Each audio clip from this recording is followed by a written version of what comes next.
আমি আমার বক্তব্যের শুরুতে স্মরণ করতে চাই যাদের রক্তের বিনিময়ে 1971 সালে একটি স্বাধীন সার্বভৌম রাষ্ট্র আমরা পেয়েছি, সেই সকল বীরদের।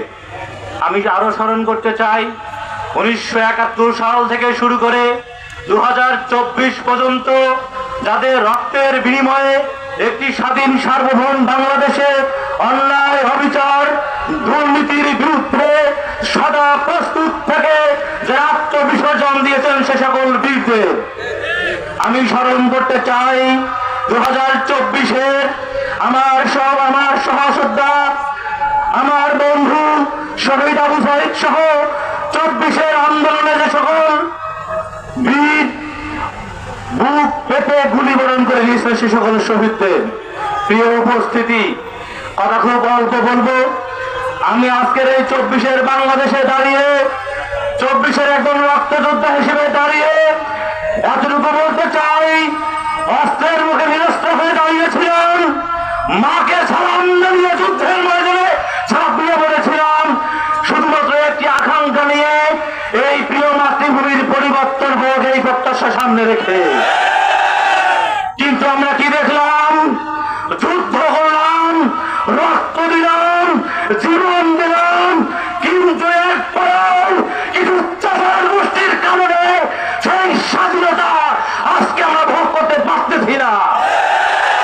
রন্ধে রন্ধে দুর্নীতি, খুন, হাজারি এখনো যদি চলে থাকে, কিসের জন্য 24-এ মেয়ের কাছে বিদায় নিয়ে ঝাঁপিয়ে পড়লাম? প্রিয় সহযোদ্ধা বিন্দু, সবাইকে আহ্বান জানাবো, সজাগ থাকুন, সতর্ক থাকুন। বাংলার আকাশ থেকে এখনো কালো মেঘ দূর হয় নাই। আমরা কি দেখতে পাচ্ছি?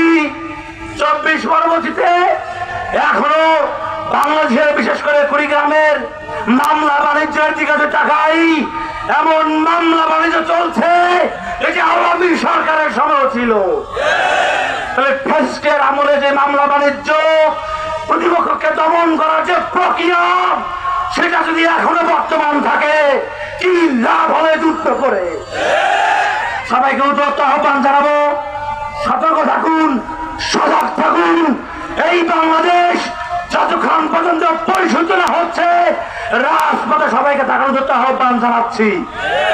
সেই সাথে দোয়া চাই, দোয়া করি সকলে মিলেমিশে এই বাংলাদেশের নেতার পরিবর্তন হয়েছে, পৃথিবীর পরিবর্তন হয় নাই, বিধায় এই বাংলাদেশের পরিবর্তন হয় নাই।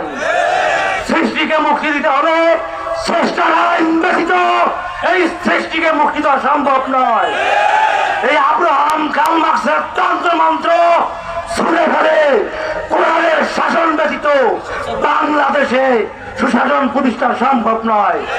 আসুন সবাই মিলে কোরআনের শাসন প্রতিষ্ঠা হোক, সেই আশা, সেই প্রত্যাশা রেখে সবাইকে সালাম জানাচ্ছি। আসসালামু আলাইকুম।